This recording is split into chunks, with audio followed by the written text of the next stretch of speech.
नमस्कार दोस्तों, काल कथा चैनल में आपका स्वागत है। आज के कथे का नाम है मरघट का जिन। तो आइए शुरू करते हैं। दो मित्र थे, शेर बहादुर और श्रवण कुमार। नाम के अनुसार शेर बहादुर बहुत वीर और निर्भक थे, अंधविश्वास से अछूते, बिना विश्लेषण किसी घटना पर यकीन नहीं करते। दूसरे शब्दों में पूरे जासूस थे। बाल की खाल निकालना और अपनी और दूसरों की फजीहत करना उनका शगल था। श्रवण कुमार नाम के अनुसार सुनने की विशेष योग्यता रखते थे, एक तरह से पत्रकार थे। मजाल है गांव की कोई कानाफूसी उनके कानों से गुजरे बिना आगे बढ़ जाए। 3 में 13 जोड़ना उनकी आदत थी, इसलिए नारद मुनि का उपनाम जिन्हें मिला हुआ था। पक्के अंधविश्वासी और डरपोक थे। भूत प्रेतों में उनका पूरा विश्वास था। एक रोज तालाब हमारे दोस्त बैठे थे। तालाब से कुछ दूरी पर गांव का मरघट था। पता है शेरा, इस मरघट पे रात में भूत चुड़ैल विचरते हैं। कल ही धीरुआ खेत में पानी लगाकर लौट रहा था। बताता है कि सफ़ेद साड़ी वाली 2 मेहरियाँ खड़ी बात कर रही थी। इसको देखी कि इसी तरफ आने लगी। वो तो हनुमान जी का नाम लिया और सरपट दौड़ गया। घर आकर ही रुका, अभी तक ज्वर नहीं गया, बड़बड़ा रहा है। ओझा कान में पीपल का बीड़ा डाले तो कबूला है।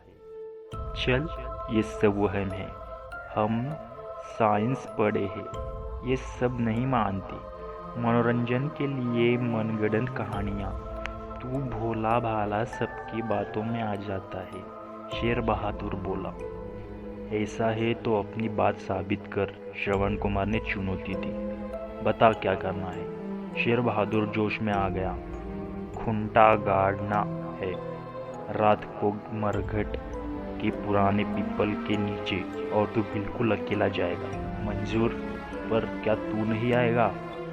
मैं यहाँ सीवान पर रामदीन लठेत के साथ रहूँगा। अगर कोई संकट आया तो पुकार लेना। मंजूर।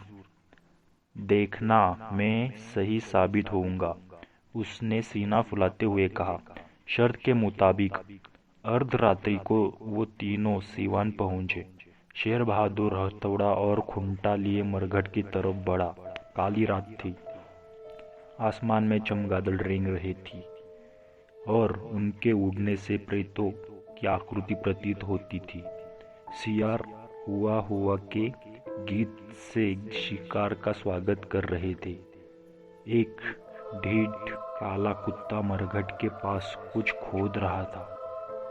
पिशाच लाशें निकाल कर खा जाते हैं। उसे श्रवण कुमार की बात याद आई और हल्की सी थरथरी हुई।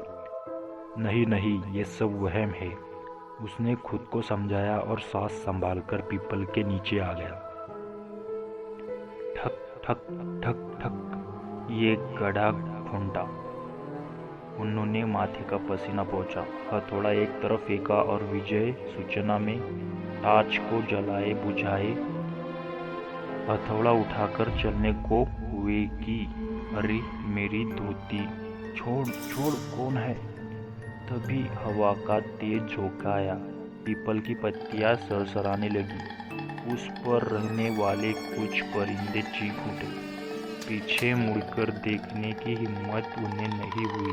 थरथर कांपने लगे। टार्च हाथ से छूटकर गिर गई। अरे बचाओ रे, चिल्लाते हुए धोती छोड़कर भागे।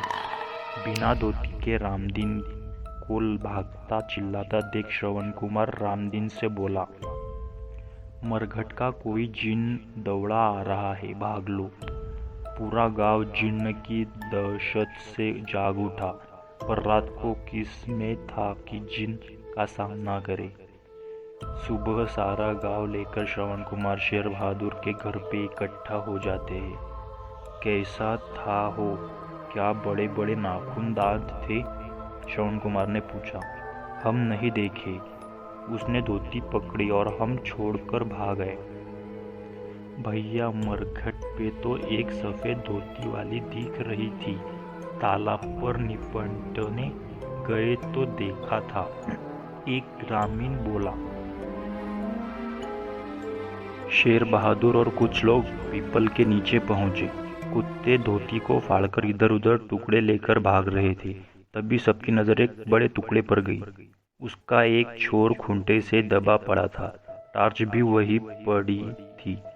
शेर बहादुर छाती ऊंचकर बोला, देखो श्रवण, कहता था ना, भूत प्रेत जिन नहीं होते।